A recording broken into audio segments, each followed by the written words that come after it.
नमस्कार। ये महाभारत कथा पूरी तरह से वेद व्यास महाभारत के ऊपर आधारित है। यदि आप इसका निरंतर श्रवण करते रहना चाहते हैं तो इस चैनल को सब्सक्राइब ज़रूर कर लें और आगे आने वाले सभी पॉडकास्ट के नोटिफिकेशन के लिए बेल आइकन को भी ज़रूर से प्रेस कर दें। अब हम सुनेंगे लोभ में पाप, शिष्ट पुरुषों के लक्षण, अज्ञान की दोष तथा दंभ की प्रशंसा।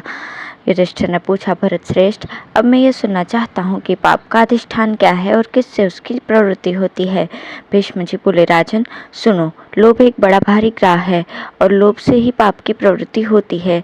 लोभ से ही पाप, अधर्म और दुख का जन्म होता है तथा जिसमें फंसकर मनुष्य पापी बनते हैं उस कपट का मूल भी लोभ ही है। लोभ से ही काम, क्रोध, मोह, माया, अभिमान और अनम्रता की उत्पत्ति होती है। लोभ से ही अक्षमा, निर्लज्जता, श्रीनाश, धर्मक्षय, चिंता और अपकीर्ति का जन्म होता है तथा लोभ से ही कृपणता, अत्यंत तृष्णा, विकर्मों में प्रवृत्ति, कुलाभिमान, रूप और ऐश्वर्य का मद, समस्त प्राणियों से द्रोह, सबका तिरस्कार, सबके प्रति अविश्वास और सभी के प्रति निष्ठुरता आदि दोषों का प्रादुर्भाव होता है। दूसरे के धन को चुरा लेना, दूसरों की बहु बेटियों का शील नष्ट करना, वाणी और मन की चंचलता, निंदा में रुचि होना, काम तथा स्वादेंद्रिय की प्रबलता, मिथ्या भाषण की दुर्निवार प्रवृत्ति, दूसरों से घृणा करना और डींग मारना, मत्सरता और न करने योग्य कामों को कर बैठना, इन सब दुर्गुणों का कारण भी लोभ ही है। मनुष्य बूढ़ा हो जाता है तब भी लोभ में शिथिलता नहीं आती। जिस प्रकार अनेकों नदियों की जलराशि को अपने में लीन कर लेने की समुद्र की पूर्ति नहीं होती, उसी तरह कितने ही धन और भोग्य पदार्थ मिल जाएं, लोभ का पेट नहीं भरता। राजन, इसके वास्तविक स्वरूप को तो देवता, गंधर्व, असुर, नाग तथा संसार के अन्य प्राणियों में से भी कोई नहीं जान सकता। अतः संयत चित्त हो पुरुष को किसी प्रकार मोह और लोभ को ही काबू करना चाहिए। लोभी मनुष्य में दंभ, द्रोह, निंदा, चुगली और मत्सर ये सभी दोष रहते हैं। बहुश्रुत लोग बड़े बड़े शास्त्रों को कंठस्थ कर लेते हैं और सब प्रकार की शंकाओं का भी समाधान कर सकते हैं, किंतु इस पापी के चंगुल में फंसकर वे सदा दुख भोगते रहते हैं। उनमें द्वेष और क्रोध की अधिकता रहती है। शिष्टाचार से वे दूर पड़ जाते हैं। बोलचाल में बड़े मीठे किंतु भीतर से बड़े ही कठोर हो जाते हैं। उनकी स्थिति घास फूस से ढके हुए कुएं के समान होती है। वे बड़े क्षुद्र और धर्म के नाम पर संसार को धोखा देने वाले हो जाते हैं। वे अनेकों मनमाने मार्ग खड़े कर देते हैं तथा सत्पुरुषों के स्थापित किए मार्ग और धर्मों का नाश करने पर तुले रहते हैं। इन लोभग्रस्त दुरात्मा पुरुषों के कारण समाज के जिस जिस अंग में विकार आता है वो भी ऐसे ही कुकर्म करने लगता है। अब मैं तुमसे शिष्ट पुरुषों का वर्णन करता हूँ, उनसे ही तुम अपने मन का संदेह पूछना। उनका संग करने से मनुष्य को पुनर्जन्म अथवा परलोक का भय नहीं रहता। इन लोगों की मांस भक्षण में प्रवृत्ति नहीं होती। ये प्रिय और अप्रिय को समान समझते हैं। इन्हें शिष्टाचार और इंद्रिय संयम प्रिय होता है। सुख और दुख में इनकी समान दृष्टि होती है तथा सत्य ही इनका परम लक्ष्य होता है। ये देते हैं, लेते नहीं। स्वभाव से बड़े दयालु एवं पितर, देवता और अतिथियों के सेवक होते हैं तथा दूसरों का हित करने के लिए सर्वदा उद्यत रहा करते हैं। ये सभी का उपकार करने वाले, सब प्रकार के धर्मों का पालन करने वाले, दूसरों के लिए सर्वस्व निछावर कर देने वाले और बड़े वीर होते हैं। इन्हें कोई भी पुरुष अपने निश्चय से डिगा नहीं सकता तथा इनके आचरण में पूर्ववर्ती सत्पुरुषों के आचरण से कोई भेद नहीं आता। ये किसी को आतंकित करने वाले, चपल स्वभाव या क्रूर भी नहीं होते और सर्वदा सन्मार्ग पर ही स्थित रहते हैं। सत्पुरुषों को सदा ही इनका संग करना चाहिए।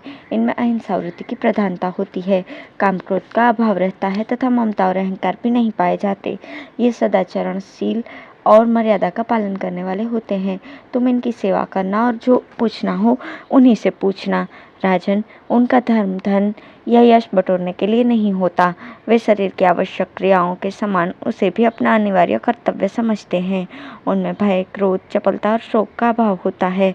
वे धर्म का ढोंग नहीं रचते और न धर्म पालन में उनका कोई छिपा हुआ स्वार्थी रहता है। वे लोभ और मोह से रहित तथा सत्य और सरलता का पालन करने वाले होते हैं। ऐसे पुरुषों में तुम सर्वदा प्रेम रखना। ये सर्वदा सत्वगुण में स्थित और समदर्शी होते हैं। इनकी दृष्टि में लाभ, हानि, सुख, दुख, प्रिय अप्रिय तथा जीवन और मरण में भी कोई भेद नहीं होता। वे दृढ़ पराक्रमी, उन्नतिशील और सत्वमय मार्ग का अनुसरण करने वाले होते हैं। तुम अपनी इंद्रियों को जीतकर बड़ी सावधानी से उन धर्म प्रिय और दिव्य गुण संपन्न महानुभावों की सेवा करना। वे सब बड़े गुणवान होते हैं, दूसरे लोग तो केवल बातें बनाने वाले होते हैं। युधिष्ठिर ने कहा, तात, आपने सब अनर्थों का आधारभूत लोभों का तो वर्णन किया, अब मैं ज्ञान का यथार्थ स्वरूप सुनना चाहता हूँ। भीष्म जी ने कहा, युधिष्ठिर, जो मनुष्य ज्ञानवश पाप करता है और उससे होने वाली अपनी हानि को नहीं समझता तथा साधु पुरुषों से द्वेष करता है, उसकी संसार में निंदा होती है। अज्ञान से ही जीव नरक में पड़ता है, अज्ञान से ही उसकी दुर्दशा होती है तथा अज्ञान से ही वो क्लेश उठाता और आपत्ति में फंसता है। राग, द्वेष, मोह, हर्ष, शोक, अत्यंत अभिमान, काम, क्रोध, दर्प, तंद्रा, आलस्य, इच्छा, संताप, दूसरों की उन्नति देखकर झेलना और पाप करना, ये सब अज्ञान के अंतर्गत बताया गया है। राजन, अज्ञान और लोभ, इन दोनों को एक ही समझो, क्योंकि इनमें से एक सा परिणाम निकलता और एक सी बुराई पैदा होती है। लोभ से ही अज्ञान प्रकट होता है और लोभ के बढ़ने पर भी अज्ञान बढ़ता है। जब तक लोभ रहता है, अज्ञान भी बना रहता है और लोभ के क्षय से अज्ञान का भी क्षय हो जाता है। अज्ञान और लोभ के ही कारण जीव को नाना प्रकार की योनियों में भटकना पड़ता है। अज्ञान से लोभ और लोभ से अज्ञान, इस प्रकार की उत्पत्ति अन्योन्याश्रित है। लोभ से ही समस्त दोष प्रकट होते हैं, इसलिए लोभ का परित्याग कर देना चाहिए। जनक, युवनाश्व, वृषादर्भी, प्रसेनजीत तथा अन्य अनेकों राजाओं ने लोभ त्याग देने से ही दिव्य लोक प्राप्त किए थे। युधिष्ठिर, तुम भी लोभ का त्याग करो, इससे तुम्हें इहलोक और परलोक में सुख मिलेगा। युधिष्ठिर ने पूछा, पितामह, संसार में श्रेय का प्रतिपादन करने वाले अनेकों दर्शन हैं, परंतु आप जिसे श्रेय मानते हो, जो इस लोक और परलोक में भी कल्याण करने वाला हो, उसे ही मुझे बताइए। धर्म का मार्ग बड़ा ही बीहड़ है, इससे बहुत सी शाखाएं निकली हुई हैं। इनमें से कौन सा धर्म सर्वोत्तम, अवश्य पालन करने योग्य माना गया है तथा बहुत सी शाखाओं से युक्त इस महान धर्म का वास्तविक मूल क्या है, ये सब बातें आप पूर्ण रूप से मुझे बतलाइए। भीष्म जी ने कहा, युधिष्ठिर, जिस उपाय से तुम्हें श्रेय प्राप्त हो वो बताता हूँ, सुनो। जैसे अमृत पीने से पूर्ण तृप्ति हो जाती है, उसी प्रकार इस ज्ञान को पाकर तुम तृप्त हो जाओगे।